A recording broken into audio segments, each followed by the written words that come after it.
19வது வசனத்தை யாராவது படியுங்கள். 145:19. அவர் தமக்கு பயந்தவர்களுடைய விருப்பத்தின்படி செய்து அவர்கள் கூப்பிடுதலை கேட்டு அவர்களை ரட்சிக்கிறார். ஆமென். பாருங்கள், யாருக்கு அவர் ரட்சிப்பை கொடுக்கிறார்? தமக்கு பயந்தவருடைய விருப்பத்தின்படி செய்து அவர்கள் கூப்பிடுதலை கேட்டு அவர் ரட்சிக்கிறார். அப்படியானால் நாம் எப்படி இருக்க வேண்டும்? கர்த்தருக்கு பயப்படுவர்களாக இருக்க வேண்டும். அதுதான் முக்கியம், இல்லையா? நாம் கர்த்தருக்கு பயப்படுகிறோமா, இல்லை சபைகளுக்கு பயந்து சபைகளுக்கு செல்கிறோமா? ஊழியக்காரர் ஏதாவது ஒன்றை சொல்லிவிடுவார் என்று சபைகளுக்கு போகிறோமா? இல்லையா?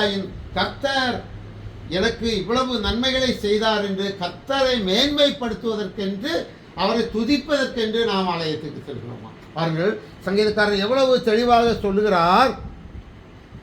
கர்த்தர் தமக்கு பயந்தவர்களுக்கு அவர் விருப்பத்தின்படி. அப்போ வந்து நிறைய பேர் நம்ம என்ன நினைக்கிறோம்? நம்ம மன விருப்பத்தின்படி ஒன்றும் நடக்கலையே, நானும் எவ்வளவு நாள் ஜெபம் பண்ணுறேன், என்னுடைய விருப்பத்தின்படி ஒன்றும் நடக்கலையே அப்படின்னு நாம் நினைக்கிறோம், இல்லையா?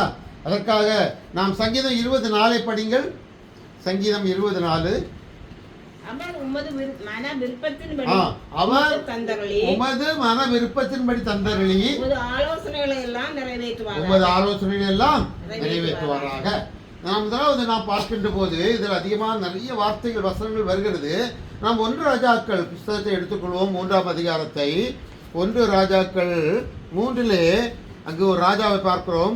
3 சாலோமன் ராஜா அங்கே என்ன செய்கிறார் பாருங்கள். 5வது வசனத்திலே சாலோமன் கிபியோனிலே கர்த்தர் சாலோமனுக்கு ராத்திரியில் சொப்பனத்திலே தரிசனமாகி நீ விரும்புகிறதை என்னிடத்தில் கேள் என்று தேவன் சொன்னார். அப்ப நாம் விரும்புகிறது நமக்கு கிடைக்க வேண்டும் என்று வாங்கியோடு இருக்கிறோம். இங்கு யார்? சாலோமன் காத்திருக்கிறார். இவர் என்ன செய்கிறார் பாருங்கள். கர்த்தருக்கு பலிகளை இட்டார். 1000. 4வது வசனத்திலே பார்ப்போமானால் அவர் பலிபீடத்தின் மேல் சாலோமன் 1000 சர்வாங்க தகன பலிகளை ஆண்டவருக்கு செலுத்துகிறார். இப்போது அந்த பலிகள் ஆண்டவருக்கு முன்பாக அது ஏற்றுக்கொள்ளப்பட்டதாக இருக்கிறது. நாம் முன்னால் பார்த்தோம். காயின் ஆபேல் 2 பேர் காணிக்கை வைத்தார்கள். அதில் யாருடைய காணிக்கையை ஆண்டவர் ஏற்றுக்கொள்கிறார்? ஆபேலுடைய காணிக்கை அது உகந்ததாக இருந்தது, அதை ஏற்றுக்கொண்டார். அதே போல அந்த சர்வாங்க தகன பலி ஆண்டவருக்கு உகந்ததாக இருந்தபடியினாலே அவர் சாலோமனை பார்த்து அவர் கேட்கிறார், நீ விரும்புகிறதை என்னிடத்திலே கேள் என்று கர்த்தர் அவனிடத்திலே சொல்கிறார். சாலோமன் என்ன சொல்கிறார்?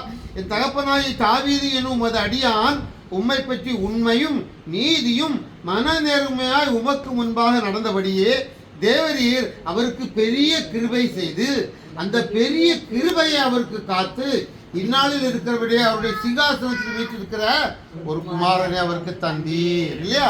அப்போ அவர் எப்படி நடக்கிறார் பாருங்கள். தாவீது உண்மையும் நீதியும் மன நேர்மயமாய், மனிதருக்கு முன்பாக அல்ல ஆண்டவருக்கு முன்பாக அவன் நீதி உள்ளவனாக மன நேர்மை உள்ளவனாக அங்கே தாவீது நடந்திருக்கிறார். எனவே அவருக்கு மகனாக பிறந்தவர் இவர். எனவே தன்னுடைய அப்பாவுக்கு அவர் செய்த காரியங்களை அங்கு சொல்கிறார். மறுபடியாக பாருங்கள் 7வது வசனத்திலே என் தேவனாகிய கர்த்தாவே உமது அடியேனே என் தகப்பனாகிய தாவீதின் ஸ்தானத்திலே ராஜாவாக்கினீரே, நானோ என்றால் போக்குவரவு அறியாத சிறு பிள்ளையாக இருக்கிறேனே என்கிறார். மறுபடியும் அவர் சொல்கிறார், ஆண்டவரே நீர் தெரிந்து கொண்டதும் ஏராளத்தினால் எண்ணிக்கைக்கு அடங்காததும் லட்சத்திற்கு உட்படாததுமான திரளான ஜனங்களாகிய உமது ஜனத்தின் நடுவில் அடியேன் இருக்கிறேன். ஆகையால் உமது ஜனங்களை நியாயம் விசாரிக்கவும் நன்மை தீமை இனதென்று வரையறுக்கவும் அடியேனுக்கு ஞானமுள்ள இதயத்தை தந்தருளும். அப்போது இவர் ஆஸ்தியை கேட்கவில்லை, வேறு உதவி கேட்கவில்லை, இல்லையா? ஆஸ்தியை கேட்கவில்லை, அந்தஸ்தை கேட்கவில்லை. அவர் எதை கேட்கிறார்? ஞானத்தை கேட்கிறார். ஆண்டவரே இந்த ஜனங்களை ஆட்கொண்டு வழி நடத்துவதற்கு, இந்த ஜனங்கள் எப்படிப்பட்ட ஜனங்கள்? மோசே வழி நடத்தின போது மோசேயிடத்திலே முறுமுறுப்பாக நடந்து கொண்டார்கள். மோசேக்கு அவருடைய மன விருப்பத்தின்படி அல்ல, அவனுக்கு எதிராக நடந்து கொண்டு முறுமுறுத்தார்கள். ஆண்டவருக்கு விரோதமாக முறுமுறுத்த ஜனங்கள். இந்த ஜனங்களை நான் நியாயம் விசாரிக்க வேண்டுமானால் எனக்கு என்ன வேண்டும்? யாரும் கேட்கவில்லை, இவர் கேட்கிறார். ஞானத்தை ஆண்டவரிடத்திலே கேட்கிறார். அப்போது ஆண்டவர் என்ன செய்கிறார் பாருங்கள், 10வது வசனம் படியுங்கள்.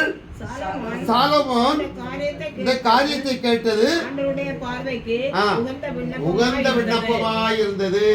அப்போ நாம் கேட்கிறது ஆண்டவரிடத்திலே அவருக்கு உகந்ததாக இருக்க வேண்டும் இல்லையா? அவன் நமக்கு பிடித்தவைகளை நமக்கு தேவையானவற்றை கேட்கிறோம், ஆனால் அது ஆண்டவருக்கு உகந்ததாக இருக்க வேண்டும்.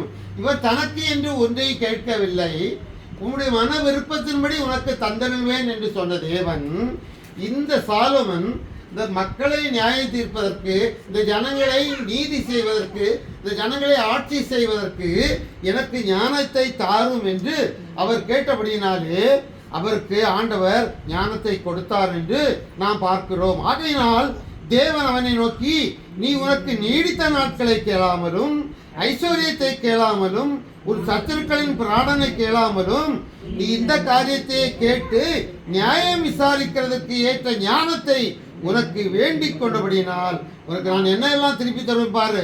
உன் வார்த்தையின்படி செய்தேன், ஞானமும் உணர்வும் உள்ள இருதயத்தை உனக்கு தந்தேன். இதிலே உனக்கு சரியானவன் உனக்கு முன் இருந்ததும் இல்லை, உனக்கு சரியானவன் உனக்கு பின் இனி எழும்புவதும் இல்லை. நீ கேளாத ஐஸ்வர்யத்தையும் மகிமையும் உனக்கு தந்தேன். உன் நாட்களில் இருக்கிற ராஜாக்கள் ஒருவனும் உனக்கு சரியானவன் இருப்பதில்லை. நீ மறுபடியும் அவர் சொல்கிறார் 14வது வசனத்திலே, உன் தகப்பனாகிய தாவீது நடந்தது போல நீயும் என் கட்டளைகளையும் என் நியமங்களையும் கை கொண்டு என் வழிகளை நடப்பாயில் உன் நாட்களை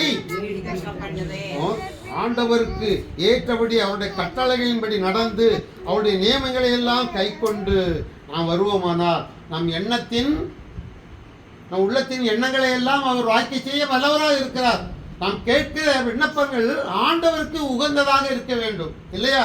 நாம் எதை கேட்கிறோமோ அதை ஆண்டவர் தருவார் என்று விசுவாசத்தோடு அவருக்கு உகந்ததாக, அவருக்கு உகந்த பலியாக நம்முடைய விண்ணப்பங்கள் இருக்க வேண்டும் என்று சொல்கிறார்.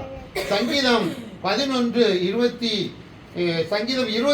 2வது வசனம் படியுங்கள். சங்கீதம் 21:2 வசனம். அவருடைய விருப்பத்தின்படி நீர் அவருக்கு தந்தருளி அவருடைய உதடுகளின் விண்ணப்பத்தை தள்ளாடாதிருக்கிறேன். அப்போ இந்த சாலமன் கேட்ட எதையுமே அவர் தள்ளவில்லை, இல்லை தள்ளாதிருக்கிறீர். அவருடைய மன விருப்பத்தின்படி சாலமன் கேட்டதை ஞானத்தை கொடுத்து அவர் கேட்காத ஆட்சிகளையும் அவருக்கு அவர் கொடுக்கிறவராக இருக்கிறார். நிறைய வசனங்களை நாம் பார்க்கலாம். இதில் சங்கீதம் 36:1 படுங்கள். சங்கீதம் 36:1 கர்த்தருக்கு பயந்து நாம் நடக்க வேண்டும், அவருடைய வார்த்தைகளுக்கு கீழ்ப்பட்டி நடக்கின்ற போது கர்த்தர் படிங்கள். என் உள்ளத்திற்குள் தெரியும், அவன் கண்களுக்கு முன் தெய்வ பயம் இல்லை. கண்களுக்கு முன்னால் தெய்வ பயம் இல்லாதவர்களாக இருக்கிறார்கள். அப்படியானால் தெய்வ பயம் உள்ளவர்களுக்கு ஆண்டவர் நீதி செய்கிறவராக இருக்கிறார். அப்போ அது பயப்படாமல் நாம் கர்த்தருக்கு பயந்து உலக மனிதருக்கு பயப்படுவதில்லை, கர்த்தருக்கு பயப்படணும். இரண்டாவதாக பார்க்கின்ற போது யோசேப்பு எவ்வளவோ சூழ்நிலைகள் வந்தது இல்லையா? கர்த்தருக்கு பயந்து இவன் என்ன செய்தான்? பாவத்துக்கு விலகி ஓடினான் இல்லையா? கர்த்தர் ஒருவர் இருக்கிறார், அவர் நினைத்தால் எந்த பாவத்தை வேண்டுமானாலும் செய்யலாம். பாவம் அங்கு கைகூடி வருகிறது. இவன் பாவத்தை விட்டு ஓடி போகிறான், சிறையில் அடைக்கப்படுகிறான். இவருடைய சகோதரர்கள் இவரை விற்று எல்லா காரியங்களை செய்த போதிலும் கடைசியாக கர்த்தருக்கு பயந்து நடந்தபடினார் இவரை ஆண்டவர் எந்த தேசத்தில் ராஜாவாக மாற்றினார்? அதிபதியாக எகிப்தின் அதிபதியாக மாற்றுகிறார். இவனை எதிர்த்தவர்கள், இவனுடைய சகோதரர்கள் எல்லாம் அங்கே பஞ்ச காலம் வந்தபோது அவர்களுக்கு தானியம் இல்லாமல் போனது. இப்போது தானியம் வாங்குவதற்காக எல்லோரும் யாரிடத்திலே வருகிறார்கள்? யோசேப்பிடத்தில். ஹல்லேலூயா! உனக்கு விரோதமாக நடந்தவர்கள், நமக்கு விரோதமாக கடந்து சென்றவர்கள் உன் பட்சத்திலே வரும்படியாக ஆண்டவர் செய்வார் என்றால் நீ ஆண்டவருக்கு பயந்து அவருடைய கட்டளைப்படி நடப்பாயானால் ஆண்டவர் நம்மை ஆசீர்வதித்து நமது உள்ளத்தின் எண்ணத்தின்படி நமக்கு எல்லாவற்றையும் தந்தருள்வாராக. ஆமென். கர்த்தர் தாமே இந்த வார்த்தைகளால் நம்மை ஆசீர்வதிப்பாராக. ஆமென். கண்களை மூடி நாம் ஜெபிப்போம்.